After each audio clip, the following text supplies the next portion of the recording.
I'm Alan Pullen, Portfolio Manager and Financial Specialist at Magellan.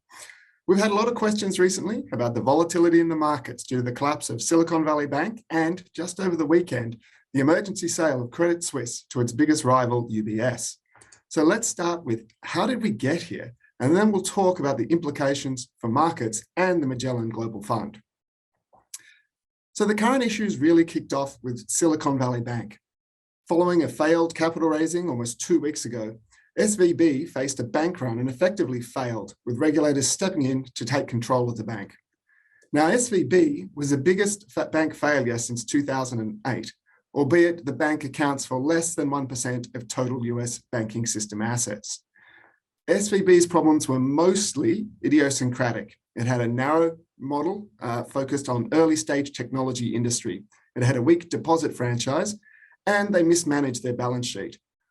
Whilst mostly idiosyncratic, several other US banks faced similar characteristics and came under pressure, including the failure of 2 banks focused on services to the crypto sector. Now, it's important to keep in mind that the US has thousands of banks, and failures are not that uncommon. But the size of SVB and the failure of 3 banks in quick succession had some eerie similarities to the early stages of the global financial crisis. And there was a risk of a loss of confidence to the banks more generally and bank runs. So when depositors lose their faith in an institution and try and withdraw their money at once, even a well-capitalized bank can be vulnerable. And in the era of social media and electronic money, this can happen pretty quickly. In addition, almost all banks in the US are facing losses on securities they hold due to the increase in interest rates.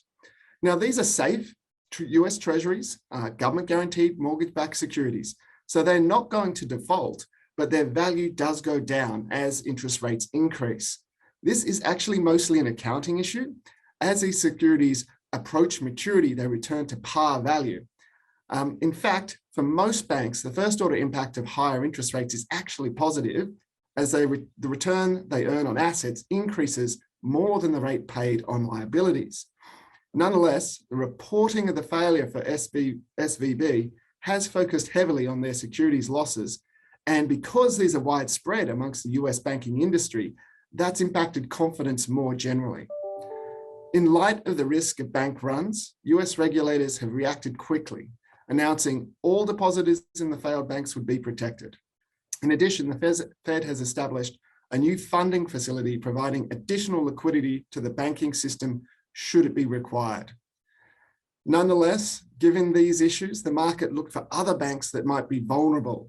So this is the risk of financial contagion. And that quickly brings us to Credit Suisse.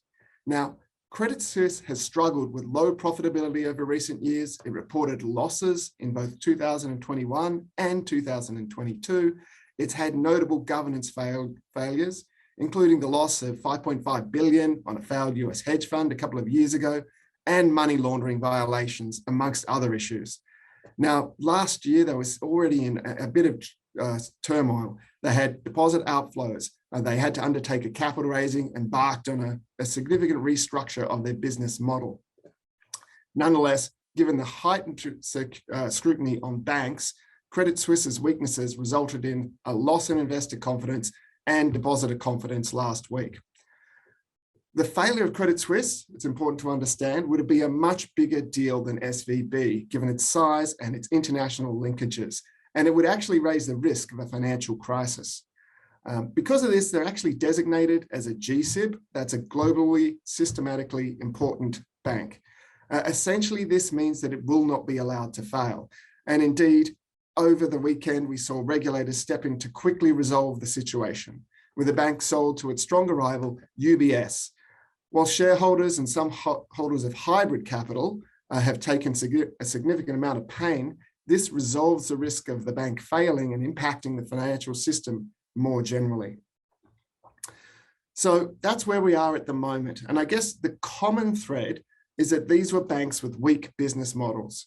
Despite the surface similarities to the GFC, our broad view is that the banking sector is in a very different place to that time.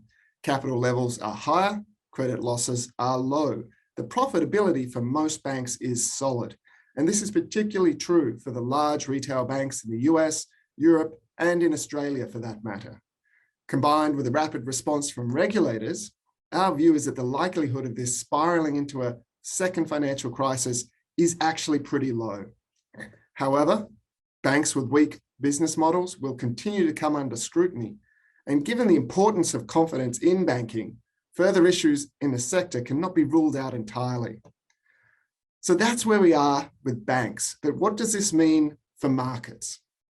While we think the risk of a widespread financial crisis is low, it's not zero, and further evidence of financial contagion would obviously create some pretty significant volatility.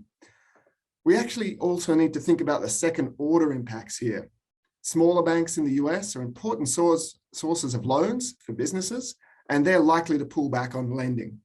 Combined with decreased risk appetites more generally, this can only increase the risk of a recession. The Federal Reserve is likely to be more circumspect with rate increases, albeit they are in a tough spot given inflation remains elevated. And this is just the environment where the risk of accidents happening is higher. We're seeing some concerns in the bond market, given some hybrid instruments of Credit Suisse were bailed in, for example. Or there may be ripples through private asset markets, which is often quite leveraged. We can't say for sure what this accident might be, but risks are clearly elevated. So finally, how is Magellan positioned and how has this impacted our funds? Well, I should point out, given Magellan focuses on high quality companies, that we obviously have no exposure to Credit Suisse or Silicon Valley Bank. They simply don't pass our quality filter. In fact, the Global Fund has only very limited exposure to banks.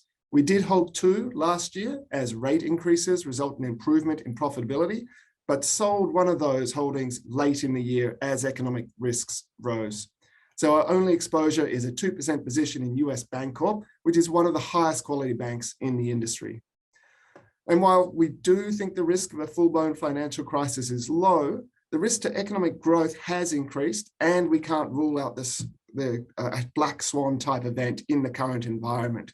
So it is an environment where the uncertainty in markets is likely to be elevated. Nonetheless, Magellan's focus on high quality companies and downside protection means the portfolio is well placed in the event of this potential volatility. An uncertain environment favors high quality companies, those with strong competitive advantages, solid balance sheets, and idiosyncratic growth drivers. And the valuations of these companies are pretty attractive. To date, the portfolio is performing as we would expect in this environment, and it remains well placed to weather any further volatility. Thank you.